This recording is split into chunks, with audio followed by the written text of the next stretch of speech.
Welcome to season 1 episode 4 of explain like I'm 5। Government क्यों नहीं पैसे प्रिंट करके अपना कर्ज खत्म कर लेते? How money works, will check it today.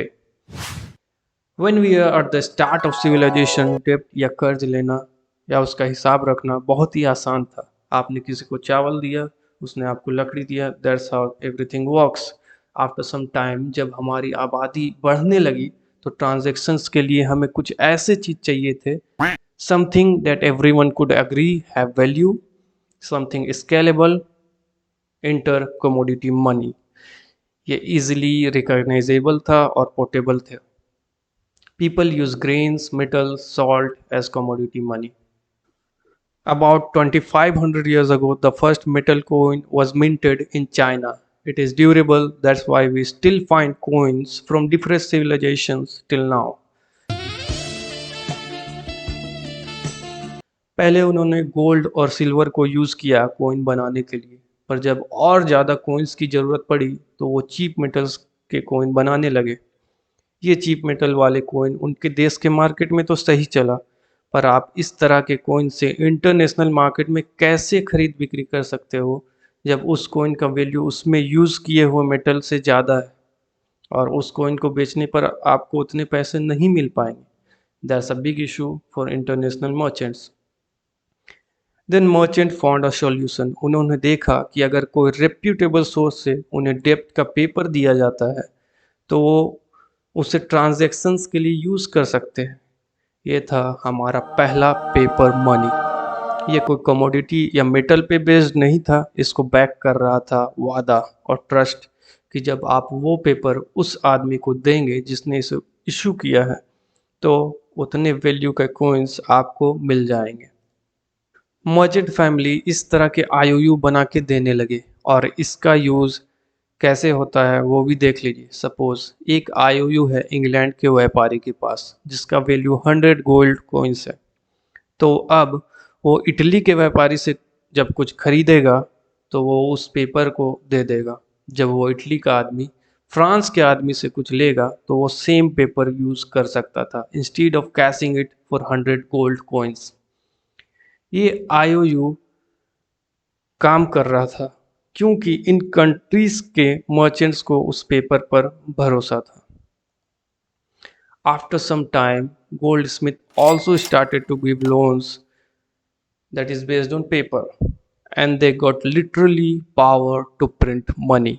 In paper based loan के सर्कुलेशन से मर्चेंट फैमिली और गोल्ड स्मिथ फैमिली को बहुत फायदा हुआ और पावर मिला। पैसा ही पैसा होगा। पर रूलर्स इनसे खुश नहीं थे क्योंकि इन पेपर बेस्ड मनी से टैक्स नहीं वसूल पा रहे थे और उन्हें टैक्स की ज़रूरत थी क्योंकि उस वक्त जितने ज़्यादा पैसे होंगे उतनी दूर तक वो अपना राज्य फैला सकते थे। And as we know finance and war go hand in hand. In 1694 the bank of England was established to fund war against France। किंग ने बैंक को मोनोपोली दे दिया था कि वो बैंक नोट्स इशू कर सकते हैं। बैंक नोट्स वो पेपर थे जिससे उसके equal amount of gold government की तिजोरी से लिया जा सकता था। कुछ ही दिनों में इन बैंक्स ने रूलर्स के जितनी भी कर्ज थे उन्हें मैनेज कर दिया, of course buy printing money. In 1913 US government ने फैसला लिया कि हमारे कंट्री के लिए अच्छा होगा कि एक सेंट्रल बैंक बनाया जाए जो बैंक नोट्स को इशू करे। ये बैंक नोट गोल्ड से टाइड होंगे, यानी कि जितना गोल्ड गवर्नमेंट रिजर्व्स में होगा उतना ही वैल्यू का नोट वो प्रिंट कर सकते हैं। Okay. फिर आया 1929 ग्रेट डिप्रेशन वर्ल्ड वाइड। कुछ टाइम में ही यूएस फेडरल रिजर्व ने इतने पैसे प्रिंट करना शुरू किया जितना कि वो कर सकते थे इकोनॉमी को पंप करने के लिए। But at the end of the day bank notes gold से टाइट थे और गवर्नमेंट को इकोनॉमी पंप करने के लिए गोल्ड की ज़रूरत थी।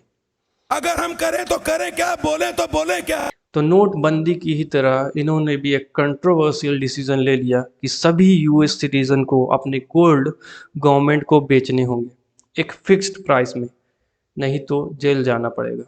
कुछ दिनों में ही इतना गोल्ड गवर्नमेंट के पास आया कि वो अपनी इकोनॉमी को ट्रैक पर ले आए।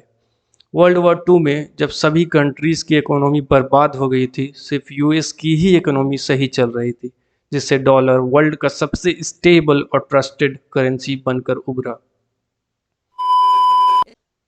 आफ्टर सम टाइम जब कुछ कंट्रीज़ ने डॉलर्स के बदले गोल्ड की डिमांड करने लगे, क्योंकि उन्हें लगा कि यूएस गवर्नमेंट बिना गोल्ड के ही करेंसीज प्रिंट कर रही है, तो 1971 में प्रेसिडेंट ने ये मैटर सेटल कर दिया, ये लॉ बनाकर कि कोई भी डॉलर के बदले गोल्ड डिमांड नहीं कर सकता है। ये बड़ी अच्छी बात कही आप।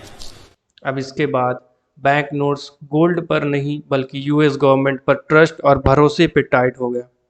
दुनिया का सबसे अमीर कंट्री अब अपना फ्यूचर ट्रस्ट बेस्ड करेंसी पर लगा दिया, and that's how we got our bank notes. Nice. जो कि ट्रस्ट पर बेस्ड है। इंडियन करेंसी भी ट्रस्ट बेस्ड करेंसी है, इसलिए उसमें लिखा हुआ रहता है कि I promise to pay this much rupee to the bearer, so we use that currency because we trust Indian government that this paper has the value they are saying it has. Next, we'll see how bank system is flawed. Bank system में क्या कमी है? Subscribe so you can watch more things explained simply